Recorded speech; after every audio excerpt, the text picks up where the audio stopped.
ทายสบายดีFC ทุกท่านทุกคนเมื่อนี้มาหาลุงพามมาเยี่ยมลุงพามเด้อพี่น้องเด้อเว้นมือหนึ่งบ่ได้มาแต่ว่าโทรถามข่าวอยู่ดีขึ้นแล้วว่าสันเมื่อนี้มีบ่หลายเด้อพี่น้องเด้อแต่ว่าอยากแบกซื้อทานครึ่งถาด ชื่อไข่ชื่อถาดขออภัยชื่อไข่ครึ่งถาดตัวชื่อถาด มีคนมายามบอกคือแตกสวดๆเนี่ยไปปนอน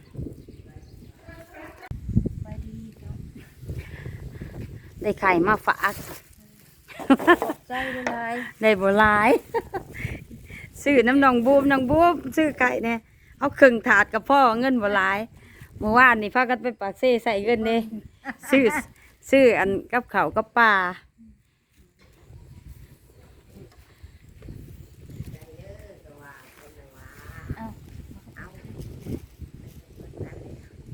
เขาในบ่บัดนี้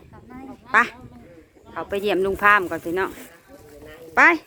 ที่เขาในเพื่อแหละ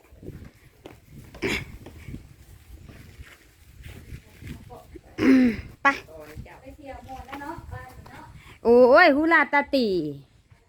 มันสิเป็นยังงั้นฮูลาตาตีไปเผามาเผาเมื่อวานนี่ไปเผามาเผาเมื่อวานมืดคือบอกกันมืดสิเปิดบ่มืดดอกสบายดีพี่น้องสบายดีFCสบายดีไอแม็กคิว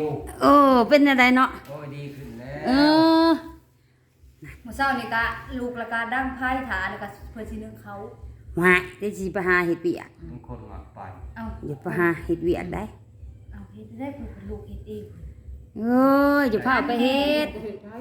ถาดเฮายังบ่อันนั้นชื่อคนพื้นคนไผนิ่งๆอยู่เฮาก็พื้นเฮาลูกกันย่างออกกำลังกายย่างซื่อๆอย่าไปเฮ็ดเวียกย่างซื่อๆออกกำลังกายซื่อๆอย่าไปเฮ็ดเวียกเด้อบ่ได้คนเคยเฮ็ดอยู่บ่ได้อดอันไรเฮ้ยเวกอีแม่นั่นแหละห้ามบ่ให้เฮ็ดมีแต่อย่าเฮ็ดเฮ็ดจนเฒ่าตายบอกอย่าเฮ็ดประมาณเอาไปกอกๆกันดิเพิ่นแข่งขาเพิ่นกันนั่นตัวที่ได้ซ้ำนี้เป็นจังบุญอยู่ดอกเป็นจังบุญแม่นน่ะต้องใส่กะมันกะเป็นได้แผลดีขึ้นแล้วป่ะน้องเจ้าแผลก็ดีขึ้นแล้วอยากเป็นวินแล้วเฮามันยังบ่อันน่ะเนาะย่างก็จะต่ำสูงตัดสูงเฮาไว้บ่ให้เผาลมเด้ไตอยากแนวนั้นแล้วอีแม่แล้วก็เว้าอยู่จังได๋ลงไปแล้วมันย่านลุกเนี่ยยังแม่นเจ้ารักษาตัวเองคือแผ่นดินต่ำคือต่ำลงอยู่คนบ่ทันเศร้าค่ะเนาะวันนั้นยังสิไปหาเฮ็ดเวียกจะไปเฮ็ดเด้อโดยอดเอาเลยอยากเฮ็ดกะแม่นมันจะยาวแหละอันนี้ห้องไฟนี่เฮานี่แหละซื้อมาฝากเจ้าไข่ขอมุกขอบใจหลายเด้อน้องเด้อได้บ่หลายว่าสิซื้อเป็นแตงหอยเงินเบิดเด้รวยเบิดทั้งสองน้องคนอันนี้ก็ให้อยู่ดีมีแฮงให้ผัวผู้ให้ได้ผัวผู้ให้ได้สู้ผู้ดีเด้อบ่ให้พรให้ได้ผัวบาทนี่ออกไปแล้ว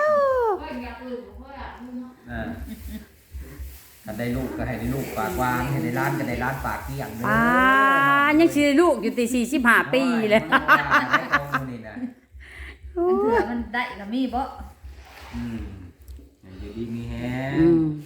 ปีใหม่แล้วกับปีเก่าแนวมันบ่ดับบ่ดีก็ตีไปนำปีเก่าได้มันดีก็กลับคืนมาให้มันอยู่ในปีใหม่เด้อน้องเอ้ยสาธุชีวิตอ้ายก็ดีใจภูมิใจปลื้มจนน้ำตาอยากไหลพี่น้องเลยคันเห็นน้องมาถ่ายนะมันดีใจเองสุดนะเฮาบ่เคยว่าเฮาสิได้ชีวิตกลับคืนมาแบบนี้นะสัมพันธ์บ่ได้ว่าเฮาพันไปแบบพวกเฮาตายไปแล้วดิพี่นางก็สัมพันธ์บ่แม่เจ้าก็สัมพันธ์เฉลยอยู่บ่แม่น้องตายไปแล้วสัมพันธ์มันรอมือแต่ว่ารอมือตายติอันนั้นรอมือตายว่าใจมือใดใจสิขาดเท่านั้นแหละ อืม อ๋อมันมีทางสอบทางออกทางหาอะไรดิ อืม นอนผิดขวามผิดง่ายอยู่โอ้ยว่ากันลุกก็ลุกบ่ได้ หมดเลยประเทศอันเทวดาเดินดินเนาะ ก็แล้วก็เห็นน้องมาก็มาสู้โอ้ยว่าซั่น เทวดาเดินดินมาสวย อ้ายแม็กทิวแล้วปีใหม่ให้ร่ำให้รวยเด้ออ้ายเด้อให้ขยันโลคาซอยชีวิตเฮา อืม หายขอหายเข็นเจ้ามีลูกก็มีลูกปากหวานมีร้านก็ให้มีร้านปากเกี้ยงเด้ออ้ายเด้อกอกนอนซอนได้ให้เจ้าอยู่ดีแห้งข่อยเฮาก็เองก็บ่มีหยังดอกมีแต่คำอวยพรนี่แหละ แม่น อ้าย แหละสาธุน้อมรับคำอวยพร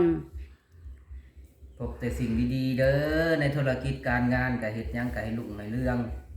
ก็กายง่ายมือก็ให้เฮ็ดกับไผก็ให้บ่นั่นหักแพงเด้อไปอ้ายแม่คิวเอ้ย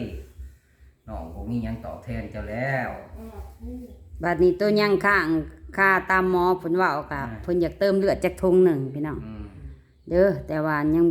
บ่มีเงิน อืม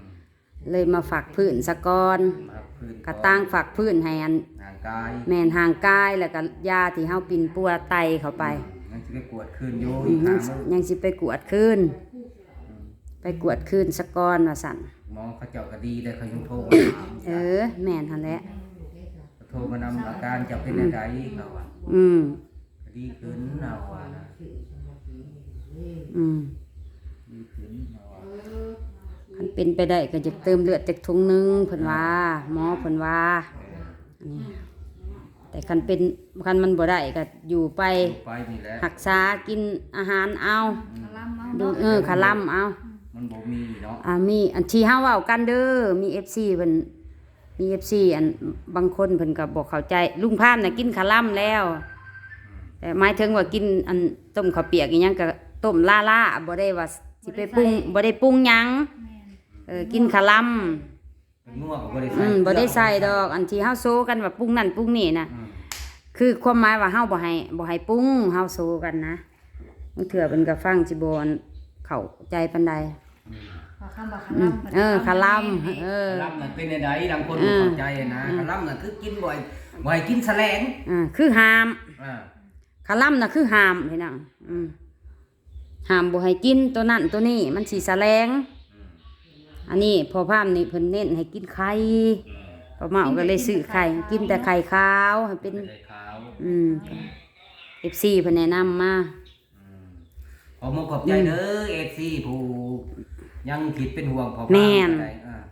หมกขอบใจเพิ่นหลาย ขอบใจหลายๆ FC กับเข้ามาคอมเมนต์เข้ามากดไลค์กดแชร์ให้น้องหน่อยเด้อปามส่องปามเมาหน่อยเด้อแชร์ไปหลายๆเด้อปีนี้ปีใหม่แล้วเจริญได้พี่เจริญก้าวหน้าได้อพี่น้องเอ้ยบุญครับนำสู้เด้อพี่น้อง FC พอพามกะว่าเป็นคือที่ว่าผ่านมานั่นแหละ ๆให้พรเพิ่ กัน นอ เนาะ ยู่ดีมีแห้งนะคนตลกเฮฮา แต่โลกเฮฮาอันนี้ก็คัน FC ท่านใดเนาะปีใหม่ปั๊บปีใหม่พอดี อยากจะร่วมสมทบเนาะเล็กๆน้อยๆน้ำมกน้ำใจก็เฮาก็เก็บโฮมได้พี่น้องไปหาหมอก็ได้เนาะคันมีบ่หลายหั่นนะตามใจผู้อยากซอยเพราะคนเฮามักบ่คือกันเด้อันเรื่องทำบุญนี่บางคนน่ะมักซอยชีวิตคนเจ็บป่วยเจ็บเป็นล่ะเพิ่นซอยบางคนน่ะ โอ้คน บางคนน่ะมักซอยแบบสร้างคันซอย40คนนี่ยอดบุญกับแม่นได้ แม่น แม่นอีหลีเด้ในศาสนาพุทธของเฮานี่ยอดซอยคนนี่ยอด ศาสนาใดคือกันน่ะแล้วซอยชีวิตเนาะ ศาสนาใดคือกัน ศาสนาที่สู้กับแบบนึงอ่ะนะข อื อ ม งเฮานี่มันก็ถือว่าบุญศาสนาหั่นน่ะ คือกันว่าซอยชีวิตละดีเบิดละศาสนาใดกัน เพราะว่า อืม บุญคำนำสู้เด้อลูกหลานเอ้ย อันเฮาเคยฟังเพิ่นเว้าว่า เวลาเฮาซอยเหลือคนเจ็บคนเป็นนี่นะเฮาสิได้บุญสูงสุดย้อนหยังย้อนว่าในขณะที่เฮานอนป่วยนี่เฮาถือศีลเพราะว่าคนป่วยนี่บ่ได้ไปเฮ็ดหยังบ่ได้ฆ่าสัตว์บ่ได้มีเหือแห้งว่าสิไปเว้าให้ไผอันบ่ได้ไปเฮ็ดไปทำหยังหั่นนะคือเฮาอยู่ซื่อๆและถือศีลในขณะน่ะและผู้ใดทานล่ะมีบุญหลายในตอนน่ะนะเห็นบอกเวลาเฮาลงวัดเพิ่นจังให้เฮาอยู่นิ่งๆแหละ หับศีลซะก่อนน่ะเห็นบ่เพื่อว่าให้เฮามีจิตนิ่งบ่ให้เฮาไปเฮ็ดหยังเด้ในตอนน่ะ บ่แว่ทั้งอื่น แม่นจังสิได้บุญสมบูรณ์อันนี้คือกันนี่คันผู้ใดอันทำบุญนำคนเจ็บคนโซ่นี่คือลุงพามนี่เราบ่ได้ไปเฮ็ดหยังนี่ก็คือคนเจ็บเฮาบ่ได้ไปเฮ็ดเวียกเฮ็ดงานบ่ได้ไปเหยียบอีหยังนั่งขกหมกอยู่นี่นะแล้วได้บุญหลายเพิ่นว่า อืม มันเป็นจังซั่นเด้กับทำบุญกับเด็กน้อยคือกันเด็กน้อยเขาบ่จักหยังเขายังมีศีล อ่า เขาบ่ได้ไปเฮ็ดหยังผ่าขาวได้บุญหลายอันนั้น อันละขาดสัตว์ชีวิต มันเป็นจังซั่นดอกเนาะพี่น้องเนาะผู้ใดอยากซอยลุงพามเนาะน้ำมุกน้ำใจก็ติดต่อมาทาง Facebook ป้าเหมาเด้อเนาะก็สิโฮมไว้ให้เพิ่นไปหาหมออีกคันเป็นไปได้ก็เนาะคันบ่ได้ก็ย่อมือโมทนาสาธุน้ำผู้เฮ็ดผู้ทำความดีคืออ้ายเมกทิวหั่นแหละเนาะที่เพิ่นเฮ็ดได้เฮาก็อยากเฮ็ดอยู่แต่เฮาบ่มีกำลังทรัพย์เฮาก็ยินดีนํเพิ่นเนาะคลิปนี้ก็ยาวเลยพี่น้องป้าเหมาสิจบไว้สนิทก่อนเด้อพบกันคลิปหน้า ดี